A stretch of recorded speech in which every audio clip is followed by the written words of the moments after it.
What's going on, brothers? It's Mgtow, you're the name. Got a video for you. It's written title, L.O.M, Part 11. Here goes. So, we all know that the usual suspects, the gene pool polluters, and the psychotic malcontents are still having their hissy fit. And a lot of them are even going so far as to threaten people's lives on social media. If women can't have this, then you can't have this. And I have to say, that right there is a very stupid thing to do.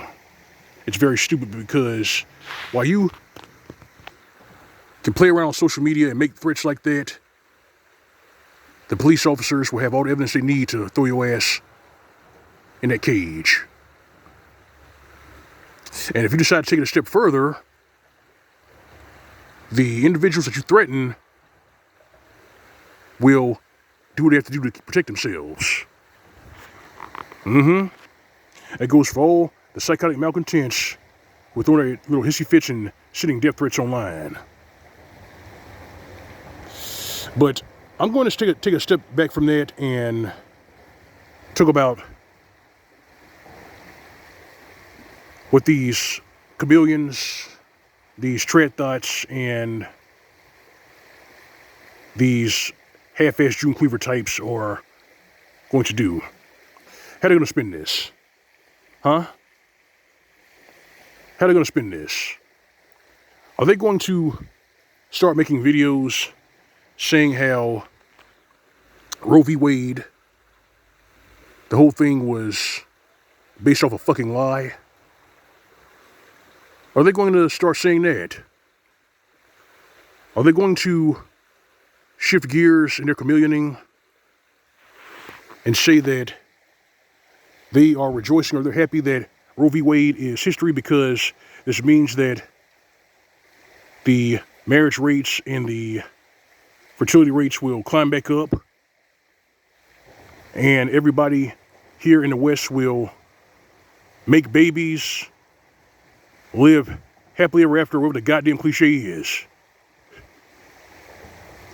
Is that it? No. Let me tell you something. This right here is nothing more than their attempts to reach back. Their attempts to make the hearts of these trad cooks and the hearts of certain right-wing men go pitter-pat. Now, make no mistake, brothers, I'm not a conservative. And I call them conservatives because they're not conservatives because they're not conserving shit. If they were serious about saving their fertility rates, increasing their marriage rates, and securing their posterity, they would have put an end to this shit 50 years ago when it mattered. You know, when it counted. But they didn't. They played along with it. And now we're at the end. Wars, rumors of wars, famine, pestilence, evil, and those evil seducers will wax worse and worse. But in the midst of all this shit falling apart, just crumbling to dust, they still need to try to parasite off of you. Try to see if they can get you to come back to the plantation. So they'll play nice. They'll say a few nice words, and then they'll drop the pretense. You see, I'm proactive. I don't wait for shit to happen. I don't do that. And most men worth their salt, most men who have eyes to see, ears to hear, they're proactive. They prep and they plan ahead. For you brothers who are in my trade, the good truck driver plans ahead. We learn, adjust, and adapt. That's what we do. So any of their lukewarm attempts to try to say some nice words or say things like, well, abortion is actually murder, and I'm glad that Roe v. Wade is gone. Or my favorite, Real women seek strong men. No. No. You're not seeking strong men. You're seeking a pet wallet. Just stop the cap. Stop the bullshit. You're desperate. You're thirsty. And that pet wallet is nowhere to be found. That's what the problem is. And that goes double for the Cleon bitch, who is desperately trying to reach back right now. And she's too fucking stupid to realize that the men that they're trying to reach back to are not in the ghetto. They left the ghetto 35 years ago. Those men got their certifications, they got their degrees, they took off like a bat out of hell. Because they understood that the ghetto or the neighborhood that they lived in was ran by a bunch of foolish single mothers. Single mothers who told the world they're strong and independent, they don't need no man. Single mothers whose grandmothers chose food stamps, trinkets, and the slums over a working black man's house, over his protection. So they fucked themselves. But of course, you're supposed to be the bigger man. You're supposed to turn the other cheek. You're supposed to run back and save these snakes in the grass. All because they say a few nice words. No, we're past that shit. We're past that. And I'm pretty sure the demented creatures in high places, they know that we're past that. Hence the reason why they're going to keep plotting, scheming, and doing their dirt to the citizenry. And I'm going to keep saying it's going to backfire in their face.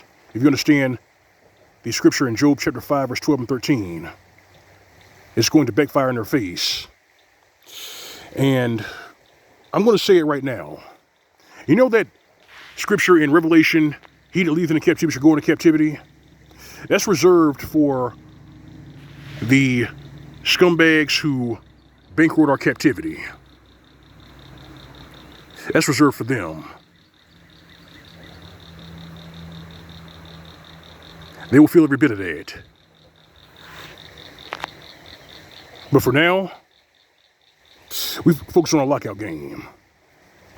Get your lock on, brothers. Get your lock on. Master it and perfect it.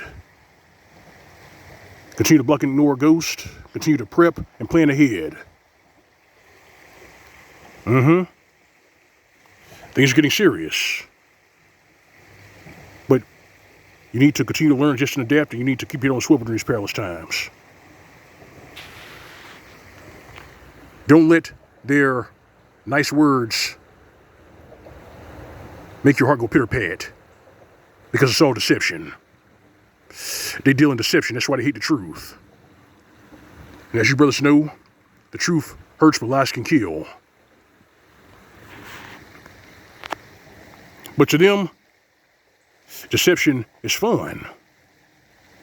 It's fun to do that. It's fun to cry wolf and then sit back and watch the lynch mob do your dirty work.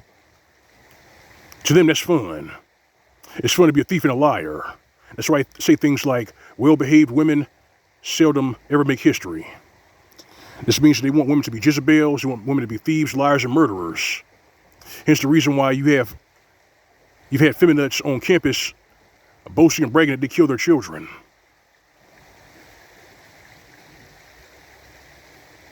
Even TikTok videos of them twerking in abortion clinics. You see, they brought this all on themselves. But these are the same people who want to say that you're a threat to national security because you're enjoying nature walks. These are the same people who would like to say that you are an Istism-phobe because you choose to live your life trollop-free and drama-free. Nothing beats peace of mind. Nothing, but if the psychotic malcontents and the feminists had their way, your life would be tumultuous. Everything that you live for, everywhere you go, you'll be in a constant state of agitation. And that don't taste like living. That's a piece of hell. One that a lot of men worth their salt have walked away from. And today, even young men are walking away from it. You see, these trad cook types can say things like, millennial men want 1950s housewives. I said, actually, they want peace and quiet. That's what they want. This Little House on the Prairie shit, it doesn't work. And enough of me understand that. But it's not about what I think, brothers. What are your thoughts? What do you think the trad thoughts in the community is going to pull while all the psychotic malcontents are doing a little history fits? Huh? What do you think they're going to pull? What chicken shit maneuvers are they going to pull? Hit me up in the comment section, brothers. I'd love to hear about it. This is L.O.M. Mgtow. That's all I got. Like the video, like share in the commentary, feel free to subscribe. If you want to donate to my channel, you find a tip jar on the upper right hand side of the screen. That's the G+ icon. Alright, fam. Alright, brethren, you know it's real. You know what you can go live on SYSBM. As for these ditch pigs, as for these trad thoughts, as for these broke chameleons who are trying to snag a pet wallet, but there's nothing there to snag, give them nothing. This is Mgtow PSA. Welcome to the state. See you soon.